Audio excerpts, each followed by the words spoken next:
Mtazamaji wa YouTube channel yetu ya Kalamu TV Online, tunaripoti taarifa hii kutokea mkoani Katavi. Watu wa huduma wa ngazi ya jamii manispaa ya Mpanda wamepatiwa mafunzo maalum kuhusu utoaji wa taarifa za tetesi na ufununu, ikiwa ni sehemu ya juhudi za kuimarisha ufuatiliaji wa viashiria vya magonjwa ya mlipuko.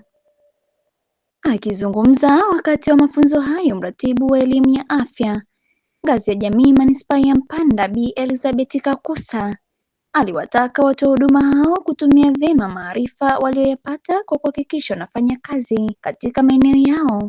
Usisahau kubonyeza alama ya subscribe Kalamu TV Online.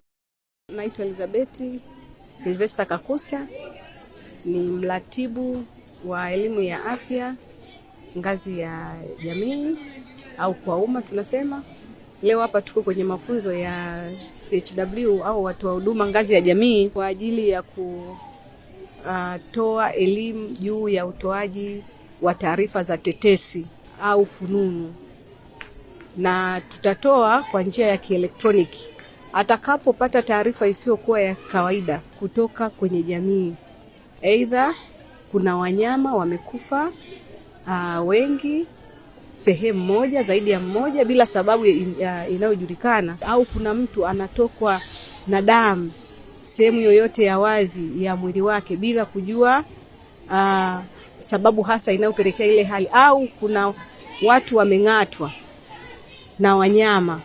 Zile zote tunasema ni fununu ambazo wanaweza kukusanya kutoka kwenye jamii na kutolea taarifa kuanzia ngazi ya kijiji, wilaya mpaka ngazi ya juu. Lengo hasa ni kufanya ufuatiliaji wa hizi fununu au tetesi, kwa sababu kupitia hizi fununu au tetesi ndio inatupelekea kujua kama kuna kiashiria cha magonjwa ya mlipuko. Kwa hiyo zitatafutwa sababu kwa nini ile hali au ule ugonjwa umetokea kwenye yale maeneo.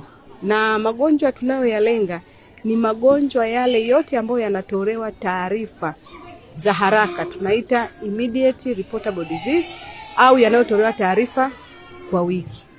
Hapo tunazungumzia magonjwa ya mlipuko kama kipindupindu, tunazungumzia kama ni Ebola, tunazungumzia kama ni corona na mengine.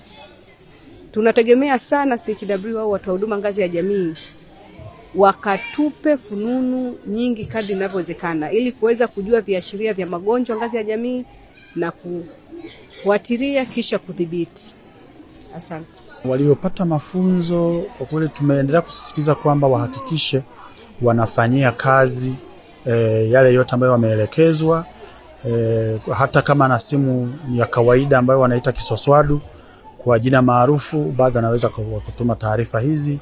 Akiwa na simu janja anaweza kutuma taarifa hii. Kwa hiyo wito wetu kwao ni kuhakikisha kwamba yale yote tuliyokubaliana na ambayo yale mafunzo ambayo wamepata wayafanyie kazi, wakisha wanatuma taarifa kwa wingi za tetesi, ili baada ya hapo tuweze kugundua mapema magonjwa ambayo tukichukua hatua tunapunguza gharama zinazotumika na serikali katika kutibu, lakini pia tunapunguza muda ambao unatumiwa na watumishi katika kushughulika na matibabu ya magonjwa ya milipuko, lakini pia tunaepusha vifo kwenye jamii, kwa sababu mara nyingi ugonjwa ukijulikana mapema, tukianza utekelezaji mapema wa mikakati ya kudhibiti, mara nyingi watu hawafikii mahala pa kupoteza maisha.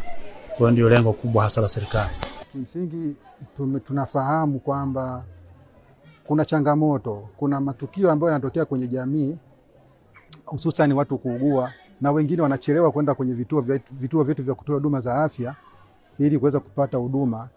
Sasa tunajenga uwezo huu kwa jamii ili waweze kuwatambua hawa watu wanaoumwa huko kwenye jamii huko kabla hata ya kufika kwenye vituo vya kutoa huduma za afya, ili waweze kutolea taarifa, tuweze kufanya uchunguzi kujua ni jambo gani ambalo limewasibu. Kama ni ugonjwa wa mlipuko, basi tuweze kubaini kwa haraka na tuweze kuchukua hatua za haraka katika kukabiliana na ugonjwa huo. Sisi tunatoa shukrani zetu za dhati kwa wizara kuweza kuandaa mafunzo, kuweza kuja kutuelimisha kuhusiana na hii utoaji wa tetesi. Tulikuwa tunajua, wamekuja kutukumbushia baadhi ya vitu, kutuongezea ujuzi. Kwa hiyo tunawashukuru sana kuweza kuja kutupa haya mafunzo na kutuongezea ujuzi. Sisi tunawaahidi tutaenda kutimiza hivi walivyotufundisha na tutafanya kazi nzuri kwa kweli. Tunaishukuru serikali yetu hii ya awamu ya 6 kwa kuweza kutuletea mafunzo yetu. Usisahau kubonyeza alama ya subscribe Kalamu TV Online.